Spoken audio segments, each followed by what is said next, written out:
लिए। और जो फांशिया है वो पैसे के पावर पे बिलीव करता है, मतलब पैसा फेंको और कोई भी काम करवा लो।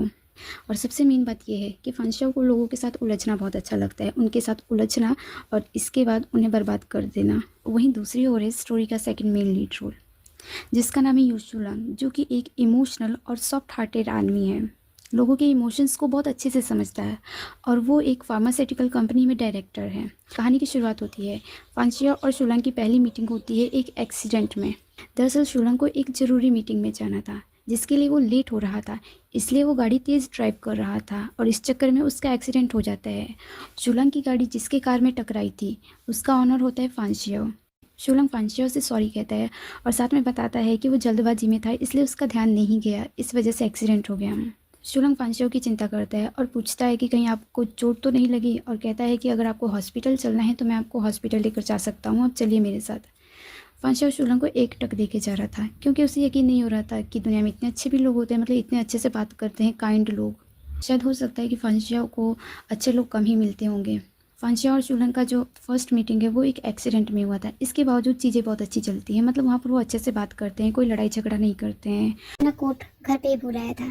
उस दौरान फांशिया अपना कोट उतार कर शुलांग को देता है। इसके बाद वो अपना अपना इंट्रोडक्शन देते हैं। कुछ समय बाद शुलांग वहाँ से चला जाता है। शुलांग के जाने के बाद हम फांशिया का असली रंग देखते हैं। जो कोट फांशिया ने शुलांग को पहनने के लिए दिया था, उस कोट में से एक वाइल्ड रोज का स्मेल आ रहा था, जो कि फांशिया को पसंद नहीं आता है। तो डायरेक्टली उस कोट को फेंक देता है। अरे भाई, उसको धोया भी तो जा सकता था।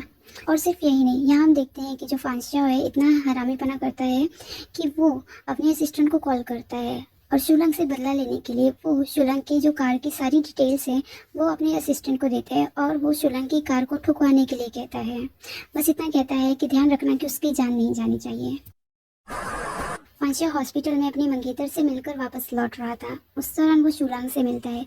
शुलांग के हाथों पे चोट लगी हुई थी, तो फांशिया उससे पूछने लगता है कि आपके हाथों में ये चोट कैसे लग गई। सुबह तक तो आप बिल्कुल ठीक थे।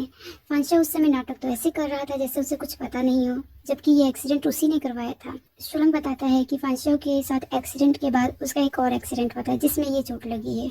हॉस्पिटल में बहुत सारे लोग एक जगह इकट्ठे होने लगते हैं। दरअसल वहाँ पर एक महिला थी जो कि मेंटली अपसेट थी। वो अपने बच्चे के साथ, बहुत छोटे से बच्चे के साथ सुसाइड करने की कोशिश कर रही थी। और उस समय वहाँ पर फांशिया और शुलांग भी पहुँचते हैं। वहाँ पर जो भीड़ थी उसमें बहुत सारे लोग थे, लेकिन उस बच्चे को बचाने के लिए सबसे पहले जो इंसान सामने आया वो था शुलांग। शुलांग के हाथों में चोट लगे होने के बावजूद वो उस बच्चे को कैच करता है। बच्चे को बचाने के बाद शुलांग बहुत इमोशनल हो जाता है, जिससे हमें ये पता लगता है कि शुलांग दूसरों की फीलिंग्स को कितना समझ पाता है और कितना इमोशनल कैटेगरी का वो आदमी है। और साथ ही वो दूसरों की हेल्प करने के लिए हमेशा ही तैयार रहता है, फिर चाहे वो खुद ही तकलीफ में क्यों ना हो।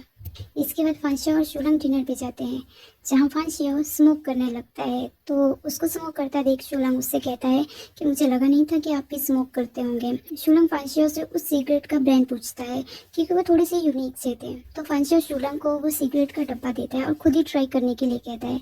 शुलांग उसे ट्राई करता है, मतलब उसे स्मोक करता है, लेकिन शुलांग को उस सिगरेट का टेस्ट पसंद नहीं आता है। इसके बाद हम देखते हैं कि शुलांग को एक कॉल आता है।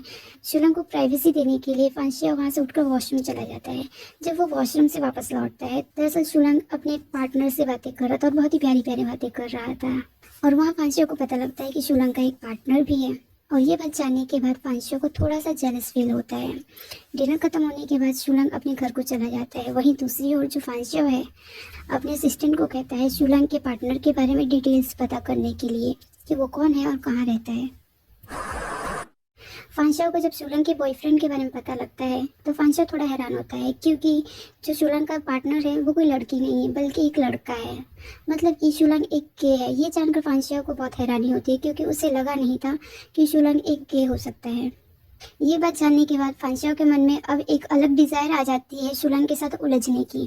फांशिया शुलांग के बॉयफ्रेंड के साथ, जिसका नाम है लूजेन, उसके साथ एक मीटिंग सेट करता है और वो शुलांग के बॉयफ्रेंड को अपने पेंटिंग के लिए एक मॉडल के रूप में हायर करता है। फांशिया लूजेन की तारीफें करता है, उसकी खूबसूरती की तारीफें करता है, उससे बहुत प्यारी प्यारी बातें करता है। देखा जाए तो फांशिया लूजेन को इम्प्रेस करने की कोशिश कर रहा था। फांशिया की बातें सुनकर लूजेन थोड़ा सा अनकंफर्टेबल भी फील करता है, क्योंकि ये उनकी पहली मुलाकात थी और पहली मुलाकात में ही फांशिया बड़ा ही अजीब तरीके की बातें कर रहा था।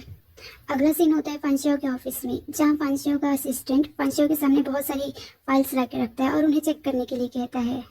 उनमें से एक फाइल उस कंपनी की थी जिसमें शुलांग काम करता है, और ये जानकर फांशियो मन ही मन थोड़ा सा खुश होता है और कहता है कि कोई तो बात है कि किस्मत हमें बार बार एक दूसरे के साथ लेकर आ रही है। फांशियो की कंपनी और शुलांग की कंपनी की एक साथ मीटिंग होती है, और उस दौरान देखते हैं कि फांशियो की कंपनी और शुलांग की कंपनी अब आपस में पार्टनर बन चुके थे। मीटिंग के सक्सेसफुल होने की खुशी में